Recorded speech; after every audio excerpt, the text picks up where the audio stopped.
설레는 마음으로 인테리어를 의뢰하고 이사를 준비해온 사람들. 한 달만 붙이면 예쁜 집으로 이사 갈 거야. 너무 기뻤던 거예요. 이사 오면서 내 집 새 집 인테리어 하니까 이쁘네, 큰 집에 왔네, 막 이런 느낌. 그쵸, 인테리어 하면 뭐 너무 설레잖아요. 큰 돈 들어간 만큼 기대가 됩니다. 예. 하지만 부푼 꿈은 모두 물거품이 됐습니다. 문틀에 막 폼 묻혀져 있고 목재가루 막 다 붙어 있고 아이고야. 그냥 사니까 하는 거지. 정말 인테리어에서 좋다 뭐 그런 게 전혀. 사람들의 심리를 이용한다는 그들. 사기꾼, 아주 지능적인 죄책감이 전혀 없어. 1,000만 원이 들어오면은 그 돈이 사라져요, 그냥. 수많은 피해자를 고통받게 하고 떼인 돈은 지금 한 2,500 정도. 1,000만 원을 내게 됐죠. 한 4,500? 7,800에서 8,000 들어간 거죠. 아이고. 사냥감을 노리는 맹수처럼 호시탐탐 기회를 노리고 있는 그들을 추적해봤습니다. 인테리어 사기 피해가 극심하다는 경기도의 한 도시에 지난 12월 이사 오던 날 황당한 경험을 했다는 그녀. 대체 무슨 일이 있었던 걸까? 처음엔 제가 인테리어를 다 하려고 생각을 안 했거든요. 근데 막상 와서 보니까 먼저 사시던 분이 너무 더러운 거예요. 너무 들어서 싱크대고 뭐 화장실이고 들어가 앉아있을 수도 없고 쳐다도 볼 수가 없더라고요. 그래서 저희는 해야겠고 해서 동네에서 해야겠다 해서 이제 동네 쪽을 많이 다녔어요. 이 집에 더 맡긴 거는 다른 데서는 새해가 넘어가야 들어가실 수 있어요 라고 했는데 이 집은 자기네가 27일까지 꼭 해주겠다라는 약속을 했거든요. 원하는 날짜에 공사가 가능하다는 시공업체 12월 21일부터 7일간 공사를 진행하기로 했습니다.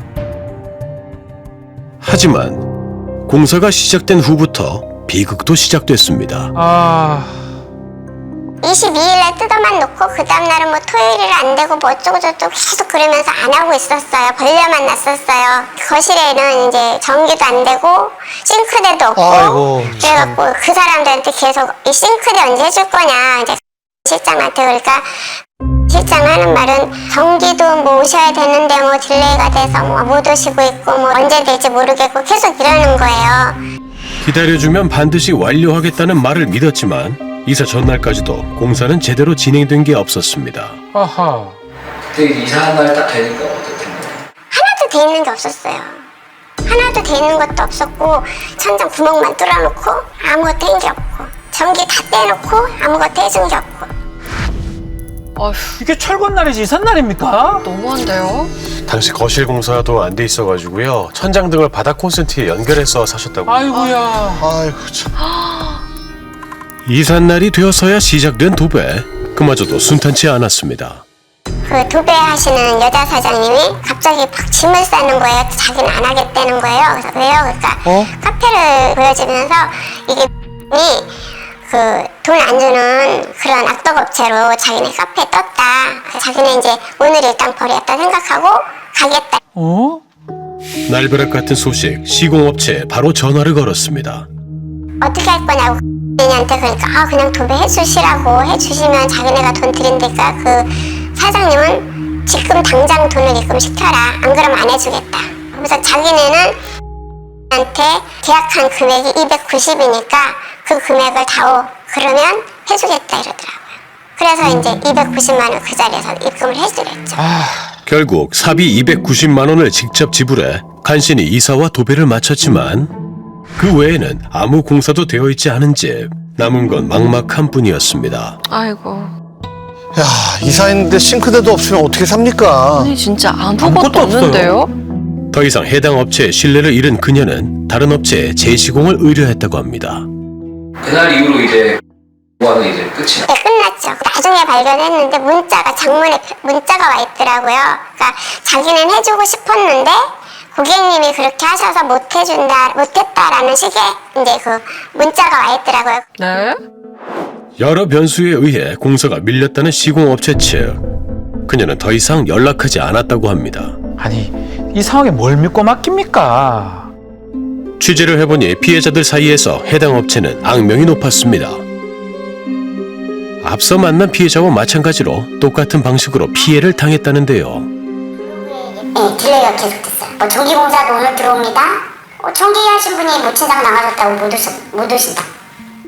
이번에도 핑계를 대며 공사가 한 달이나 미뤄졌고 그마저도 완벽하게 끝나지 않았다고 합니다.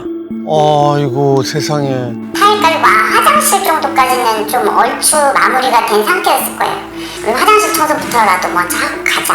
화장실 청소하는데 아래층에서 올라오셨더라고요. 뭐 내려가니까는 아빠 화장실이고 뭐고 장대비가 내려요. 에? 뭐 물이 샌다고? 아이고. 잘못된 화장실 공사로 아랫집 천장에 누수가 생겼다는데요.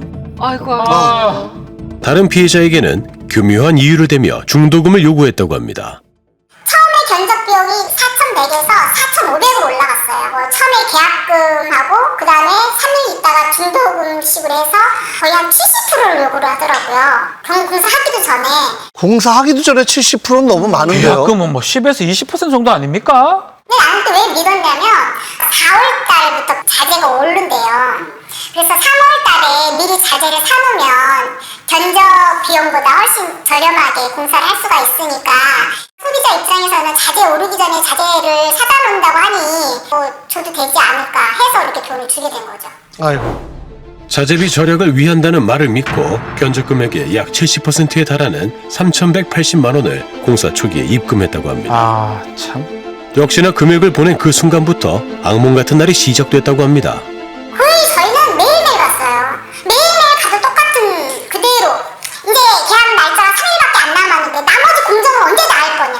그랬더니 아니래요. 차고만 걸리면 나머지는 일사천리로 쭉쭉쭉 할 거래요. 계속 그거를 차일피일 미뤄서 결국은 계약 만료일인 30일까지 그 공사를 못했어요. 하, 참. 공사를 차일피일 미룬 시공업체. 완공일이 다가왔지만 내부는 공사 초반과 다를 바 없었다는데요. 차이가 전혀 없는데요. 아니 같은 날 찍은 사진 같아요. 오히려 더 지저분해진 것 같은데요? 피해자가 완공일날 직접 찍은 영상입니다. 아, 이게 완공일 날이에요. 뭡니까? 공사를 하나도 안 해줬으니까 우리는 다른 데다 의뢰할 거니까 이제 뭐 공사를 포기하는 포기각서를 써라 뭐 이런 식으로 얘기가 됐죠. 그래서 공사 포기각서도 썼어요. 결국 시공업체는 공사를 포기하고 1,400만 원을 반환하겠다는 각서를 작성했다고 합니다. 그거 돌려받으셨어요? 아니죠. 돌려받았으면 제가 이런 인터뷰를 할 이유가 없죠. 에이 참 정말. 해당 업체에 대한 제보를 기다리는 제작진 앞으로 수많은 피해자가 나타났습니다. 떼인 돈은 지금 한 2,500 정도. 1,000만 원을 내게 됐죠. 어휴. 아이고야. 한 4,500대? 한 7,800에서 한 8,000 들어간 거죠. 이 시공업체는 무슨 이유로 이렇게 공사를 진행하는 걸까? 문제의 업체를 찾아가 봤습니다. 시공업체 실장과 연락이 닿았습니다. 네, 안녕하세요. 입니다. 아, 네, 안녕하세요. 에서 인테리어 피해 받으신 분들 있다고 해서 연락드렸는데요. 지금 제가 포기했는데 책임이 왜 나한테 다 오는 거냐는 거예요. 인터뷰 요청에 흔쾌히 응한 시공업체 실장. 저 사람인가 보네요. 무슨 말 할지가 궁금해요, 정말. 수많은 피해자가 생기는 이유는 대표의 이해할 수 없는 운영 방식 때문이라고 합니다. 처음부터 오롯이 공사 현장에 들어갈 돈을 다 줬다고 하면 여기까지 밀리진 않았겠죠. 최소화로 그 공사를 진행할 수 있는 만큼 하고 미룰 수 있는 건 최대한 미루고 그래서 지금 보면은 항상 좀 부족한 거는 다음 현장 거에서 계약금 정도 땡겨와서 마무리하고 잔금 받으면 이걸 또 다음에 돌리고 그러니까 정상적으로 사업을 운영하고 이거를 정상적으로 다 돈을 주고 해야 된다는 그런 생각은 없는 사람이에요. 기본적으로 좀 깔고 가고 미루고 이게 익숙해져 있어요. 줘야 할 돈들을 안 준다는 말인가요? 돌려막기도 한다는 것 같아요. 대표에게 공사 진행에 필요한 돈을 요구했지만 돌아온 것은 끔찍한 폭행이었다는데요. 근데 그 소비자를 제가 상대하고 있는데 공사가 계속 못 들어가고 있고 돈이 있어야 자재를 시키는데 이 사람은 모르쇠고 제가 계속 돈 달라고 하니까 저한테 얘기하는 게 너는 지금 그 돈이 남아있을 거라 생각해서 지금 나한테 지금 돈 달라고 하는 어떻게 저럴 수가 그러면서 있죠? 폭행 사건이 일어나게 됐고 이러한 이유로 시작된 대표의 폭행은 점차 심해졌다고 합니다. 아니 필요한 돈을 달라고 했는데 저렇게 폭행을 한다고요? 이야. 폭행은 성습이었어요. 지금도 이런 데가 지금 티가 나잖아요. 이게 귀가 지금 이렇게 돼 있잖아요. 주로 언제 그렇게 되는 거예요? 뭔가 마음에 안 들거나 일이 잘 안 됐을 때 폭행이 심했었고, 실제로는 인터넷 보면은 공사 제대로 못한다, 그리고 돈 받고 공사 안 해서 사기꾼이다, 어쨌든 안 좋은 글들이 많았어요. 근데 그거를 보고 소비자가 못 믿겠다, 이렇게 좀 취소하는 경우가 많죠. 이거는 제 책임이고 이거는 네가 책임져야 돼, 이렇게 되는 거예요, 계속. 아니 그렇다고 그렇게 사람을 때립니까? 말로 해야죠. 저 정도면 도망가야 하는 거 아닐까 싶은데요. 큰 폭언을 당하면 일반적으로 퇴사하지 않나요? 맞아요. 그 사람들도 그게 진짜가 아니었어요. 뭐 그래서 뭐 가족이냐 뭐 그렇지 않고서 이렇게 할 수가 없는데 왜 하냐 이러는데, 정말 해코지가 왔을 때 어떡하지? 제가 피해를 당하는 건 상관이 없는데 어머니가 혼자 있을 때 해코지가 오면 어떡하지? 라는 생각이 들었어요, 진짜로. 다 포기하고 바로 그만두기에는 이게 너무 불안하고 무서운 거예요. 해당 시공업체에서 일했던 전 직원. 그는 이 업체에 대해 할 말이 참 많다는데요. 계약금을 받으면은 뭐가 하나씩 생겨요. 원래 자기 명의 차가 A6, 그리고 개인 렌탈식으로 SLC? 그 컴포터블인가 뭐 열리는 거 있잖아요. 2인승짜리. 그것도 그냥 달마다 100몇만 원씩 그 차주한테 내는 걸로 알고 있고. 야 그 세상에. 528i 그거는 최근에 샀고, 계약금 12월 달인가 그때 한번 샀고. 그러면 결국에 그 공사에 들어갈 분들이 다 그걸로 빠진 거죠. 그것도 그냥 전혀 이해 안 되고, 그거를 다 그 돈 놔두고 나머지는 다 임금 체불하고 공사 진행 안 하고. 이해할 수가 없는데요. 그러니까요. 전 직원 또한 대표의 실장 폭행을 기억하고 있답니다. 성격이 진짜 분노 조절 장애 있는 사람 같아요. 처음 왔을 때부터 머리 툭툭툭 때리다가 이제 점점 강도가 세지더라고요. 그런데 전 직원은 뜻밖의 말을 합니다. 근데 똑같은 사람이에요. 예? 그러니까 그 소비자분이랑 통화를 했는데 그 돈을 빼돌렸나 봐요. 네? 그냥 1,000만 원 입금했다. 그 나머지 돈은 어떻게 입금했냐? 투뱅크로 따로 입금했다, 이런 얘기를 하고 자기 그 와중에 자기 거 챙기려고 다른 계좌로 돈을 받은 거죠. 그냥 쓰레기 2, 쓰레기 1, 2. 예. 똑같은 애예요, 그냥. 그 와중에 자기 살겠다고 또 죄송하다 계속. 아이고야. 그의 말은 사실일까? 실장의 입장을 들어봤습니다. 계약 중도금 다른 계좌로 받으셔가지고 사용한 적이 있다던데 그런 적 있어요? 누구 욕하예요? 그냥 얘기해주세요. 이건 넘길게요. 뭘 넘겨요? 뭘 어떻게 넘겨요, 그거를? 혹시 도박 같은 거 하세요? 아니요, 그런 건 아니에요. 도박 안 하세요? 아이고. 아이고, 참. 실제 입금된 돈이 도박 자금으로 들어갔습니까? 제작진의 계속된 질문에 실장은 한참 동안 침묵을 지켰는데요. 너무 솔직히 말씀드리는 건데, 있으면 뭐 한두 번 있을 거예요. 거의 없을 거예요, 그거는. 야 참. 언제입니까? 얼핏 기억나기로는 중도금 들어왔을 때. 결국 중도금의 일부를 도박 자금으로 사용한 적이 있다고 인정했습니다. 까도 새로운 사실이 나오는 인테리어 업체. 그 중심에 있는 대표를 만나봐야겠습니다. 아시죠? 네. 인테리어 관련해가지고 자재비랑 그다음에 인부들 임금체 인테리어 피해 있어서. 제보 받아서 연락드렸어요. 스님의 입장을 한번 찾아뵙고 얘기를 드려야 될 것 같은데 한번 만나서 얘기하시죠, 스님. 아니, 저는 지금도 괜찮습니다. 당당하네요, 진짜로. 흔쾌히 만나자는 대표. 그는 이 모든 상황이 실장 때문에 발생했다고 합니다. 우리가 일을 같이 했을 때는 나눠서 지가 이제 담당이었어요. 좀 미루는 거는. 미루는 역할이 따로 필요합니까? 아니, 제대로 주는 게 당연한 거잖아요. 근데 그런 것들을 안 했어요. 내 앞에서는 했다고 그러고, 전화를. 그래서 저는 이제 그렇게 알고 진행을 하는데 나중에 알고 보니까 하나도 안 해놓은 거예요. 그래서 난리가 났었어요. 그래서 제가 노동청에도 12명인가 13명이 따다닥 들어갔었어요. 그래서 제가 이제 소주 3병 먹고 때리기 했어요, 오죽하면. 결국 그 돈도 다 카바를 했어요, 그래서 그때도 지가 다시는 안 그러겠다. 이게 근데 선생님 자꾸 그 맡았다고 하는데 네. 돈은 선생님이 다 가져가셨잖아요. 아니죠. 계약금 선생님 받았잖아요. 네, 그건 맞아요. 그 돈 네? 인부들한테 말이 다 이상하네요. 그 돈이 네. 생각 들어가면 안 나오니까 공사가 진행된다는 거예요. 그건 거짓말이에요. 제가 이거는 떳떳하게 얘기 드릴게요. 뭐 준 것도 있고 우리가 쉽게 얘기해서 여기 현장에 들어왔다고 해서 여기만 쓰는 건 아니에요. 그건 어느 인테리어업자들이나 마찬가지예요. 여기가 회사 돈이 들어왔는데 여기다가만 쓰라는 법은 없거든요. 그 딜레이 되는 이유가 인부들이 돈을 안 주니까 일을 안 해서 공사가 딜레이 된 거잖아요. 그거는 제 현장에 있을 때는 문제가 없었어요. 근데 제가 했던 거는 다 끝났어요. 제가 만났던 분들을 다 지금 작년에 선생님 대표 때 있었던 분들이 꽤 있거든요. 그분들은 누구냐면 쉽게 얘기를 해주세요. 어디인지.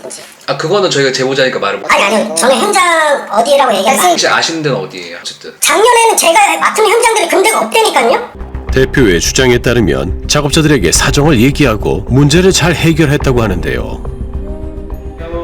우리는 해당 업체와 같이 일했다는 작업자들을 만나봤습니다. 뭐라고 말하실지 궁금하네요. 대표 말이 진짜인지도 궁금해요. 창업체에서 일을 하고 있고요. 총 3건의 일을 했어요. 그치? 네. 떼인 돈은 지금 한 2,500 정도. 부가세 별도로. 저는 작년 12월 26일 날 에어컨 설치를 했는데 대금을 지금 한 푼도 못 받은 상태고요. 떼인 돈은 600만 원 공급가액. 저는 차오를 하고 있고요. 저는 1월 25일 날 공사를 해줬고 그리고 지금까지 계속 밀어봐서 지금 총 800만 원 공사해서 10원도 못 받고 그냥 800만 원 그대로 있는데. 다 해결됐다고 했었잖아요. 피해 금액이 적게는 600만 원부터 많게는 2,500만 원까지 천차만별인데요. 시공업체 대표는 과거 다른 지역에서도 지금과 유사한 일을 벌였다고 합니다. 다른 지역이요? 이전에도 이런 일이 있었다는 건가요? 나중에 알았지만 그 인테리어라는 것도 뭐 그렇게 좋지가 않았었고. 인테리어가 뭐예요? 일산에 사는 거야. 일산에서 인테리어가 있었어요. 일산에서도 그런 일이 있어요. 사실 업체들 중에서도 서로 블랙리스트 만든 게 있어요.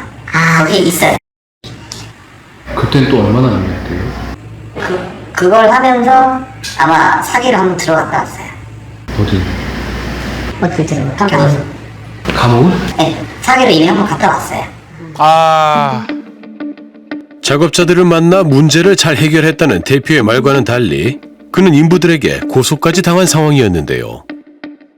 얼마 전에 형사고소를 해서 한번 전화가 왔어요. 5월 말까지 3분의 2 정도는 변제를 해주겠다. 그리고 5월 말에 전화가 와서 지금 돈을 지급할 능력이 안 되니까 6월 15일까지 1,000만 원이라도 해주겠다. 이런 얘기를 계속 반복해요. 참. 6월 15일에 보고가 있는 걸까요?